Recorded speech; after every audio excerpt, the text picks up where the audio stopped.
Hello, and welcome to Spanish Basics. This is the first of a series of modules designed for beginners to the Spanish language. These modules will guide your development to a level of basic fluency, which you will be able to use in any Spanish-speaking country. So let's get started. This module, the emphasis is on pronunciation. So the topics to be covered in this module are the Spanish alphabet, the way Spanish words are stressed or accented, and then we're going to practice some useful Spanish phrases. This is the Spanish alphabet. It is identical to the English alphabet with the addition of 3 letters which are in red. I'm going to go through this and pronounce them for you, and I'd like you to repeat it on your side to help you get started.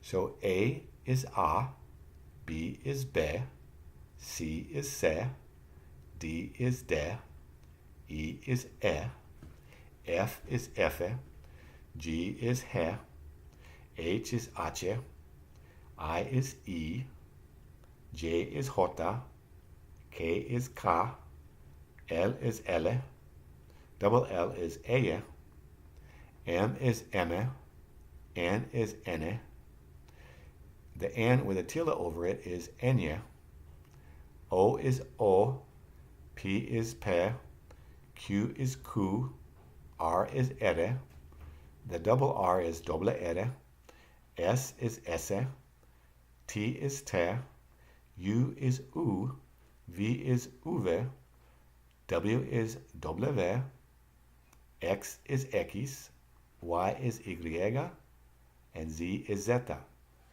Now, in blue are vowels, A, E, I, O, and U. You'll notice on the R's the word trill.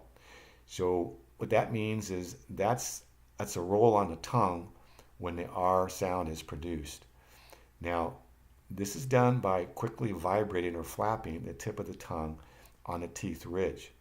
Now, I know for some of you this is going to be difficult, but with practice you can do it yourself.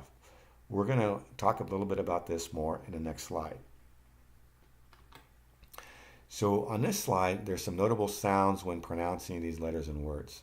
Now the G, when it is before an E or an I, is pronounced like an H. An example is general. The H is always silent. Example is hola. The J is pronounced like the H in English. An example is jarrón, which is vase.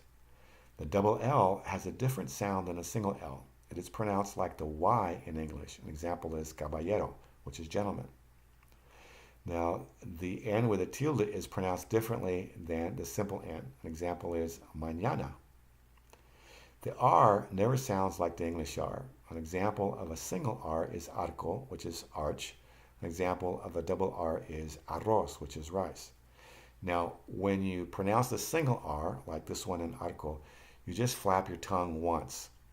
When you pronounce the double R, you flap your tongue 2 to 3 times. Arroz.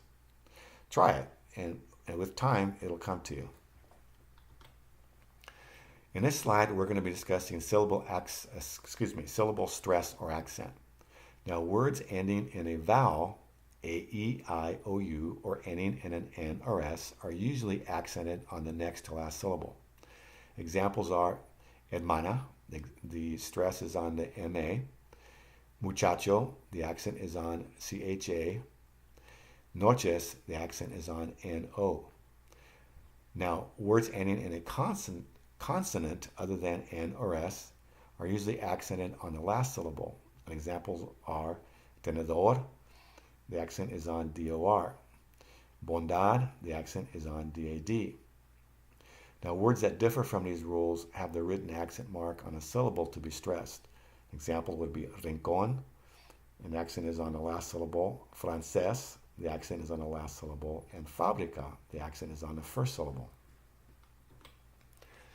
Now we're going to practice some useful phrases. In this grouping at the top, these are around greetings and departure phrases. What I like to do is go through them with you, and as I pronounce them, you pronounce them as well. Hello is hola. Now, at this point, notice that we have the upside down exclamation mark at the beginning of hola. And the reason for that is because in Spanish, if the word or phrase or sentence ends in an exclamation mark or a question mark, then that same symbol is used at the beginning of the word or phrase or sentence, but in an upside down manner. And this will give the recipient a heads up that this is an exclamation or it's a question. Now, good morning is buenos dias. Good afternoon is buenas tardes. Good night or evening is buenas noches. Goodbye is adios. Until later is hasta luego. Until tomorrow is hasta mañana. See you is hasta la vista. We'll see you, nos vemos. What is your name? Now, this grouping is on getting acquainted. So, what is your name? ¿Cómo te llamas? My name is John. Me llamo Juan. Glad to meet you. Gusto de conocerte. Do you speak Spanish? ¿Hablas español? I speak Spanish. Yo hablo español. How are you? ¿Cómo estás? Fine is bien, and so is así, así. Now, some additional useful phrases. I call this pleasant talk. What a beautiful day. Qué bonito día. Where are you going? ¿A dónde vas? I'm glad. Estoy contento. I'm happy. Estoy feliz.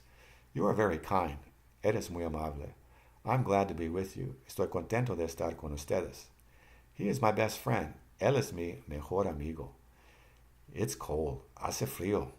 It's warm. Or hot. Hace calor. Very well. Muy bien. I am hungry. Tengo hambre. I am thirsty. Tengo sed. I want to go shopping. Quiero ir de compras. Yes is sí. No is no. Now notice when I pronounce no, it's different than the English no. And the difference is in the Spanish, when you pronounce an O, you leave your lips open to get the O sound. So no. Now, please is por favor. Thank you is gracias. You are welcome. De nada. Excuse me. Perdón. On this slide, we're going to have for you a few refrains or proverbs. In Spanish, refranes. Para aprender, lo principal es querer. To learn, the principal thing is to want. Now, this phrase is más vale una onza de práctica que una libra de gramática. Better an ounce of practice than a pound of grammar. This concludes Spanish Basics. I want to thank you for watching, and please subscribe to the Spanish Basics channel, and you will automatically receive updates to new modules. Muchas gracias. Bye now.